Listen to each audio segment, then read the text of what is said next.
소유가 나온다. 소위가 나온다.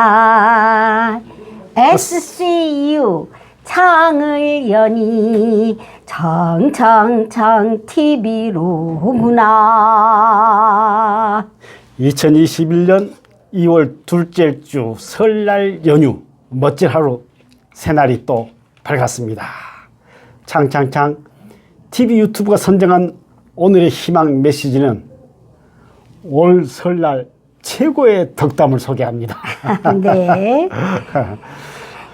얘야, 이번 설 명절에는 꼭 오려고 힘들지 않아도 된다.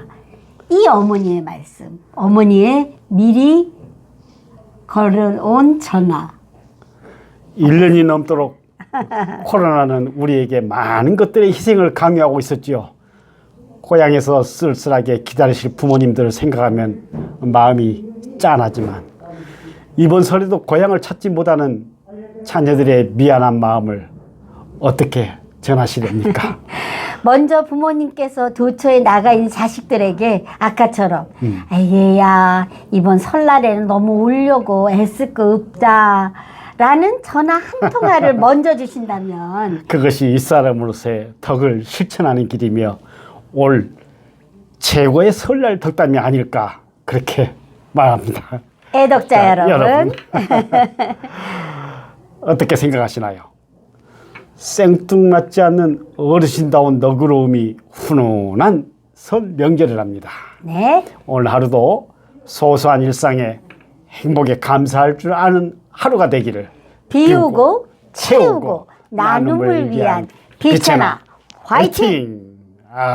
비우고 채우고 나눔을 위한 비체나 오늘 풀어서 한번 파이팅을 해봤습니다. 네. 설날은 좀 어르신들이 먼저 자녀들에게 이런 덕담 어때요? 얼마나 좋은지 모르겠습니다. 사실은 이렇게 해줘야지 자녀들이 좀 편안하게 또 어른들도 어른답게 그런 게 아닐까 싶습니다. 어차피 가족 모임이 불편하지 않습니까? 네. 5인 이상 가족 모임 모일 수 없기 때문에. 그렇습니다. 정부 시책이 그러니까요. 자, 오늘의 시사 기획창은요. Q&A로 본 주택연금이 달라졌어요. 네. 이게 저희들이 몰랐는데 2020년 12월 연말에 주택연금의 관련법이 개정이 됐더라고요. 됐습니다. 우리가 작년 연초에 주택연금을 우리의 특집으로 상당히 깊게 다루었는데 오늘은 주로 달라진 내용을 중심으로 간단하게 소위가 묻고 소유가 답하는 형식으로 한번 진행해 보죠. 제일 중요한 게 궁금한 게 가입 요건이 궁금하지 않을까 싶어요. 네. 우선 두 분 중에 네. 한 분이 나이가 만 55세만 도달하면은 일단은 연령상으로는 가입 요건이 돼요. 네. 그리고 가격이 또 문제가 되죠. 중요한 것은 9억 원 이하의 주택은 똑같은데 이게 시세가가 아니고 공시 가격으로 바뀌었어요. 그러면 대상폭이 넓어졌다는 얘기네요. 공시 가격 9억 원 이하의 주택 1주택자에 대해서 만 55세 이상 이렇게 돼 있어요. 그럼 오피스텔에 사는 사람들도 있는데 그런 사람들도 가능할까요? 이번 개정에서 가능해요.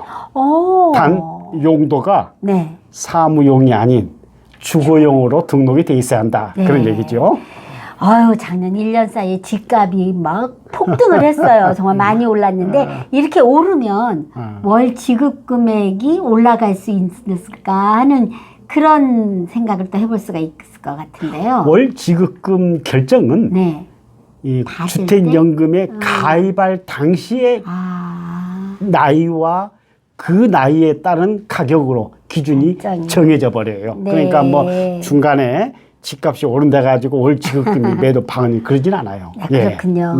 근데 내 집이지만 이제 전세나 월세를 주고 있을 경우도 있잖아요. 그럴 때 주택연금을 가입할 수 있을까 궁금해하실 것 같아요. 일단 주택연금의 가입의 대원칙은 가입자나 또는 배우자 둘 중에 한 사람은 해당 주택에 거주하고 있어야 가능해요. 이게 통째로 전세를 줬다, 월세를 줬다, 그거는 주택연금의 가입 대상이 될 수가 없지요. 단 예외적으로 보증금이 없이 그 중에 방 한 칸을 월세를 줬다. 보증금 없이. 예, 그리고 내가 한 사람이 거주하고 있다면은 그거는 가능해요. 아, 그렇군요. 예, 예. 주택 소유자가 사실은 또 먼저 사망한 경우가 생길 수 있을 것 네네. 같아요. 그럼 배우자가 연금을 받을 수 있나요? 주택연금의 장점 중에 하나가 주택 소유자와 배우자가 네. 모두 사망할 때까지 월 지급금을 수령할 수 있다는 평생연금이죠. 그렇군요. 물론 이제 두 분이 다 사망한 경우에는 이제 자녀의 상속인에게 이제 귀속이 되는 거겠죠. 네. 또 주택연금이 압류 대상이 될 수가 있는지도 궁금합니다. 이게 이제 평생연금이 되다 보니까 네. 이게 이번 법률 개정에서 그게 반영을 했어요. 네. 단 2021년 6월부터 앞으로 네. 돌아오는 네. 6월부터 주택연금 가입자의 본인의 신청에 따라 이 주택연금을 전용 계좌로 만드는 경우에는 어떤 형태로도 압류는 할 수 없게 돼 있어요. 법률상으로 보호받는 겁니다. 네. 이게 법률 개정 내용입니다. 그러니까 주택연금 전용 계좌 네. 예, 만들어 놓게 되면은 압류에서는 대상의 제외다. 네. 안전한 거죠. 그렇군요. 예. 근데 사실은 이제 우리가 대출을 쓰게 되면은 네네. 대출 잔액이 생길 수도 있고 그 부족할 상환 수도 문제가 또 생길 수도 있는데요. 예, 예. 그럴 때는 어떻게? 일단 그거는 이제 주택연금 가입자 부부가 모두 사망한 경우에는 네. 이게 이제 종료가 되는 거죠. 그렇죠. 그러면 종료된 시점에서 그 시점에서 주택을 처분하고 부채를 상환하고 남는 경우, 부족한 경우 그게 두 가지가 있어요. 생기겠습니다. 그러니까 네. 통상적으로 주택을 처분한 금액이 두 부부가 더 많은 대출을 받은 경우 네. 그런 경우에는 상속인에게 청구할 수가 없어요. 오. 그러니까 오래도록 사셔가지고 주택 장수하셔야 가격 되겠습니다. 이상으로 예, 네. 많은 것을 우리가 주택 받았다 치더라도 국가가 그거를 예, 그거를 어떤 그 상속인에게 청구는 불가능하다. 네. 이 오래 사는 게 혜택을 누리는 비결이죠. 반면에 네. 남을 경우에는 그건 이제 상속인에게 어떤 형태로 환원이 되는 거지요. 아, 그렇군요. 예, 그렇기 때문에 네. 그거는 이제 중요한 그 선택을 할 수 있다는 게 상속인의 어떤 권리가 되겠죠. 네. 그런 면에서 이 참 주택연금이 꾸준하게 지속적으로 많은 그 지지를 받고 있네요. 아, 네. 늘어나고 제가 있는. 처음에 말씀을 못 드렸는데 네. 사실은 우리 소유님이 주택연금 네, 제가 네. 명예 홍보대사로 홍보대사로 올해도 현재 제가 뭐 3년째 계속 예. 받고 있고 사실 주위 분들에게 많은 홍보를 하고 있죠. 네. 왜냐하면은 우리 나이 또래에 이 부동산이라는 네. 게 자산이라는 게 우리끼리 한 얘기입니다. 네. 집 한 채 달랑 하나. 네, 달랑 하나. 집 한 채 부동산들은 사실은 소유하고 뭐, 있어요. 네. 그게 이제 평형의 규모 또 어느 정도 시세까지에 따라 그러나 이제는 자식들에게 물려줄 진정한 상속이 뭐냐는 얘기죠. 그렇죠.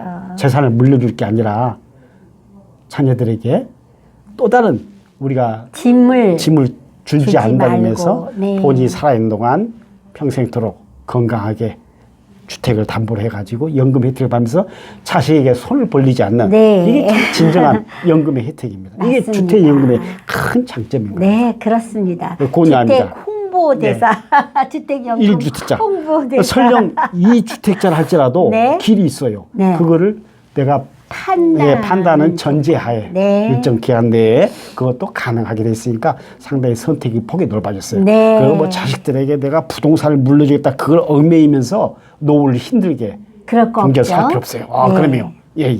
한번 여러분 적극 추천합니다. 네. 자, 오늘의 시니어 공감창 좀 특별한 경우죠. 설날이 앞서 있기 때문에 네. 이게 인터넷 검색에 폭발하는 나라가 세 나라가 있다고 얘기를 그게 무슨 들었습니다. 희한한 풍습의 나라, 전 세계 여행족들의 눈과 귀를 홀리는 그곳. 예, 코로나 시국인 만큼 랜선, 이따가 이제 얘기가 나올 텐데. 랜선 여행을 떠나자. 랜선 여행을 떠나자라는 해외 나갈 수가 얘기인데요. 없으니까. 첫 번째 나라가 예. 브루나이라고 혹시 아세요? 랜선 여행지에 지목받는 첫 번째 나라. 아, 궁금해요. 브루나이라고 브루나이. 합니다. 아, 어디 있죠? 브루나이는 보르네오 섬 남단 아. 말레이시아와 국경을 맞대는 그곳 인구가 겨우 40만 남짓. 우리나라로 말하면 의정부시 정도의 규모라고 정도의 합니다. 규모의 인구라고 이 그래요? 작은 나라가 인기가 폭발하는 이유가 뭐죠? 우리 설날 그러면 흥분하는 이유가 뭐겠습니까? 애들이 세뱃. 세뱃돈 받는 거잖아요. 그런데 어떤 내용이죠? 네, 연초에 네. 왕궁 여기가 이제 왕의 왕궁을 찾아가서 네네. 이렇게 직접 세배를 하면 세뱃돈 100만 원을 준다고 하니까 누구에게나. 예 아, 인기 1위가 브루나이라고 합니다. 부러워요. 부럽죠? 재밌는 나라고. 굉장히 돈이 많은 또 나라. 복지도 굉장히 네. 잘 돼 있는 나라인 거고. 그렇습니다. 아마 많은 사람들이 이민을 가기를 원하는 나라 중에 하나가 아닐까 그래요. 두 번째 나라가 네덜란드예요. 여기도 좀 이색적인 아주 새 이색적인데 풍경이죠. 우리 새해 아침에 뭐 먹습니까? 우리는 주인님? 떡국이죠. 떡국을 먹잖아요. 예. 근데 여기 새해 이색 음식으로는 도너츠 튀김을 먹는다고 합니다. 그게 악기를 물리친다는 그런 또 미신의 설이 있는 모양이에요. 그 나라에도요. 예, 미국에서는 네.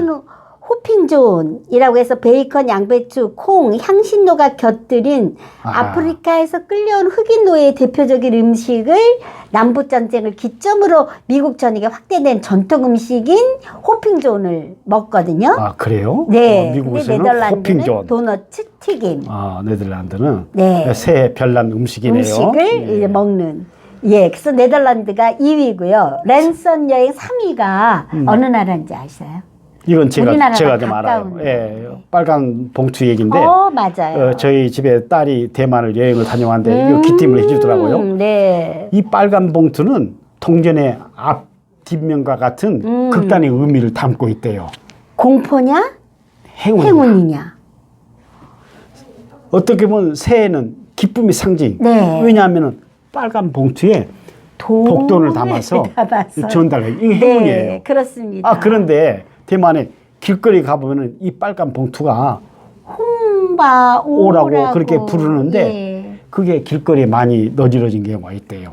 이게 주시면 세뱃돈에 안 되지 쓰이는 동봉투 홍바오는 행운을 갖다 주는데 길거리에 버려지는 홍바오는 덥석 줍지 마시라. 그 대만의 관광객들에게 이런 메시지를 네. 항상 주고 그래요. 그렇군요. 이게 어떤 미신인 줄 아세요? 영혼 결혼식에서 길거리 빨간 봉투를 조심하라는 얘기니까 죽은 혼에 대한 결혼식에 끝까지. 예, 그런 네. 경우 미신이 있다고 그러네요. 네네. 누구나 평생 당신 등 뒤에 달라붙어 있을 수 있다는 있으니까. 이런 그 별난 미신이 있다고 그래요. 네. 이게 똑같은 홍바오 빨간 봉투지만은 덥석 복돈으로 주고받는 주문을. 봉투는 행운이지만은 네. 길거리에 던져진 봉투를 함부로 주스면은 이런 또 미신에 휩싸일 수가 있다. 재밌는 나라이죠? 네, 그렇습니다. 네. 아, 하여튼 뭐 여러 가지 재밌는 소식 고맙습니다. 네. 다음은 소통 광장의 창입니다. 네. 무릎을 탁 치는 치는 한마디. 한마디.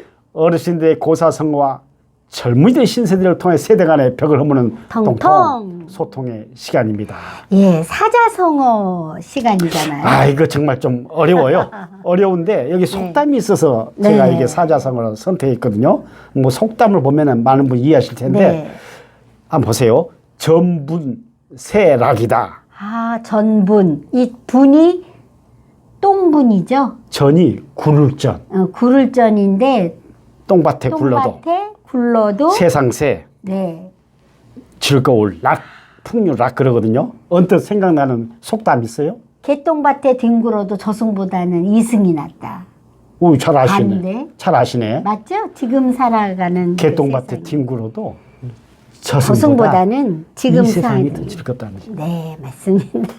아, 어떤 그 선배님이 참 이 속담을 즐겨서 자기 과거에 힘들 때 얘기를 네. 전해준 얘기가 있거든요. 많은 분들이 어떨 때는 또 이렇게 삶을 포기해야 될 때 이 얘기를 떠올리면 저승이 아무리 그냥 쉽게 이 이승의 어려움을 끊어내려고 해도 이 지금 사는 세상이 저승보다는 나으니까 지금의 어려움을 잘 감당해서 이겨나가라는 그런 귀중한 말씀을 주셨던 선배님이 생각이 납니다. 그런 얘기죠? 네.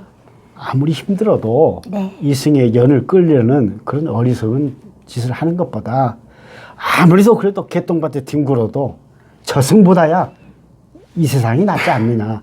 그러면서 마음을 다잡았다. 그런 얘기거든요. 네. 이런 속담이 주는 그런 교훈이 어떤 하나의 생명을, 네. 꺼져가는 생명을 또 살릴 수 있는 그런 교훈을 담고 있어요. 네. 네. 전분쇠락. 하여튼 그 어느 것보다도 네. 소중한 생명을 우리가 간직할 수 있도록 또 잃지 않도록 해야 할 것입니다. 소희님. 네. 그렇죠. 다음은 신조. 아까 랜선 얘기가 나와서 그걸 한번 용어를 다뤄보려고. 랜선의 뜻이 뭔 줄 아세요? 랜선? 우선 랜선. 유선 인터넷 선. 사용을 위한 케이블선을 말하는 네, 거죠. 맞습니다. 인터넷 연결선이죠. 그래서 우리가 다니지 않고 방구석에서 이 코로나 시국에. 인터넷으로 예. 집콕하면서라도 세계 여행을 즐길 수 있다라는 그런 신조어인데요. 요즘 영상으로 뭐 네, 좋은 많이들. 세계 여행할 볼거리 네, 많잖아요. 많습니다. 저는 사실은요, 네. 뭐 해외도 나가 보면서도 어떻게 보면 이런 그 TV에서 주는 세계의 어떤 네. 너무너무 소개가 잘 짜임새 있게 설명 잘 좋고 돼 있고, 네. 또 좋은 영상 영상도 기술 좋고요. 실제 네. 현재 갔다 온 것보다 더 생생하게 어쨌든 요즘 뭐 코로나 시국이기 때문에 네. 어쨌든 랜선 여행을 지금 다루고 있습니다만은 한번 2021년 네. 나름대로 세계 인류가 가장 즐기는 랜선 여행지 어디에서 한번 검색해 봤지요. 네. 1위가 어디예요? 인도네시아 발리라고 얘기를 들었거든요, 제가. 맞죠? 젊은 신혼지로도 항상 네. 꼽는 곳이니까 그럴만 하지요. 네. 두 번째는요. 영국의 수도 런던이라고 얘기를 해요. 아마 버킹엄 궁전 등 현대까지 아, 런던. 고전부터 현재까지 볼거리로 가득한 나라라서 그런 게 아닌가. 예상외로 런던이 2위에 예. 올라 있는데요. 세 번째로는 두바이요. 두바이는 고층 건물. 부자들의 도시. 160층 있는 거 아시죠? 아, 버즈 칼리파라고요. 영화 미션 임파서블에 톰 크루즈가 160층 그 버즈 칼리파를 타고 내려오는 그 명장면들이 지금도 그 영화를 보셨구나. 네, 저는 직접 봤습니다. 두바이 네. 미션 임파서블 영화에서 네, 촬영지입니다. 그게 160층. 네. 한 번쯤 가볼 만한 곳이죠. 네. 4위가 로마, 로마, 파리가 파리. 그렇게 선정이 됐어요. 서양 문화의 진원지로 불리는 이태리 여행의 정점에 있고 또 파리는 파리의 심장 루블 박물관이 있는 곳이라서. 또 최근에 회자되고 있는 우리 윤정희 여배우가 요즘 치매로 고생하고 있는 네, 맞습니다. 그런 소식이 많이 전해지고 있네요. 네. 로마와 파리. 파리요. 그리고 끝으로 5위. 베트남의 수도 동남아 하노이다. 쪽에서 수도 하노이. 네. 아, 거기 하농베이는 유네스코 세계 자연유산으로 정말 멋진 굉장한 장관을 연출하고 있는 연출하잖아요. 거죠. 하롱베이. 하롱베이요. 자, 뭐 가슴이 뛰는데요. 여러분 연휴 기간 중에 이번 연휴 기간 기니까 한 한번 나라씩 이렇게 나라씩 가보시면 어떨까 싶습니다. 좋은 랜선 여행지로 한번 우리가 검색을 통해서 네. 여러분들에게 명절 때 선물로 소개해 드렸습니다. 네. 우리 소희님 네. 5군데 중에서 네. 꼭 한 군데 가보고 싶은 곳이 있다면 개인적으로 저는 어디를 선정하고 싶어요? 하농베이. 하롱베이. 베트남. 네, 한번 가보면. 그래요. 가까우니까. 소박한 꿈이시네. 랜선인데. 그래요. 네. 저는 기회가 되면은요. 혹시 두바이. 영국의 수도 런던을 한번 가보고 가보고 싶으세요? 싶어요. 예. 네, 가보고 싶은 나라거든요. 네. 버킹엄의 궁전. 어떤 고전과 현대가 어우러지는 볼거리가 가득한 나라. 네. 영국. 예. 언제 한번 기회가 있기를 기대합니다. 자, 우리 유머 웃음 보따리 시간으로 가겠습니다. 네. 일소일소 한마당 코너로 가보시죠. 네. 제목이 뭐죠? 지혜로운 여인이요. 사람은 지혜로워야 돼. 근데 왜 웃음이 나오죠? 네.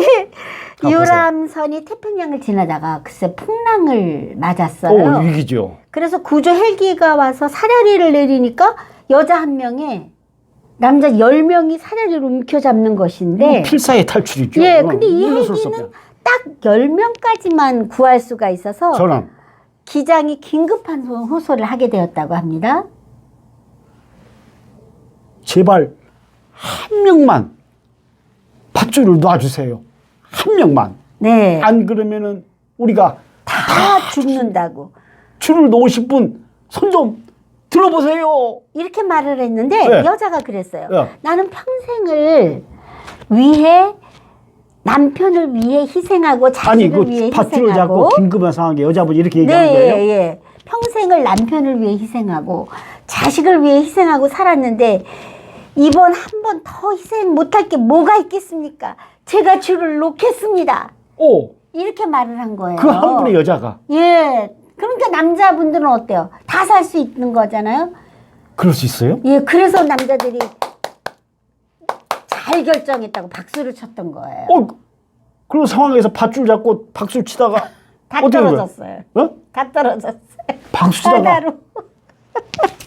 그래서 여자분만 여자 혼자 대롱 사다리. 대롱 예, 사다리에 매달려서 구조되었다는 사연이 옳시다. 지혜로운 여자 아닙니까? 참 나도 남자지만은 참 남정네들이란. 아유, 하여튼 그래요. 아이 그래서 결국은 단순해요. 여자 혼자 대롱대롱 구조됐다는 네, 사실이에요. 네, 그렇습니다. 야, 너무 남자 진짜. 10명이 여자 1명을 감당을 못하네요. 네. 앙콜 아재 개그로 들어갑니다. 세상에서 어려운 일 2가지가 있어요. 네. 첫 번째는 내 생각을 남의 머리에 넣는 일. 두 번째는 참 어렵죠. 남의 돈을 내 주머니에 넣는 일이에요. 네. 첫 번째를 뭐라고 그러죠? 지식을 선생님이라고 넣으니까 그러죠? 선생님이라고 부르죠. 두 번째 경우는 남의 돈을 내 주머니에 넣는 일. 사장님한테 월급 받으니까 사장님이시죠? 사장이죠. 네.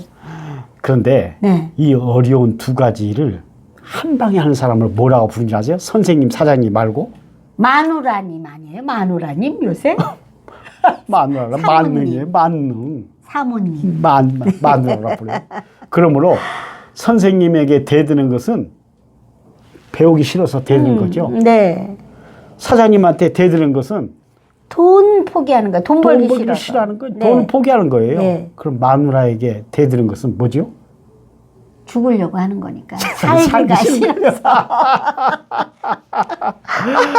하여튼 오늘 또 살아남기 위해서 몸부림치는 남편들을 위하여. 네, 남정네들을 위해서.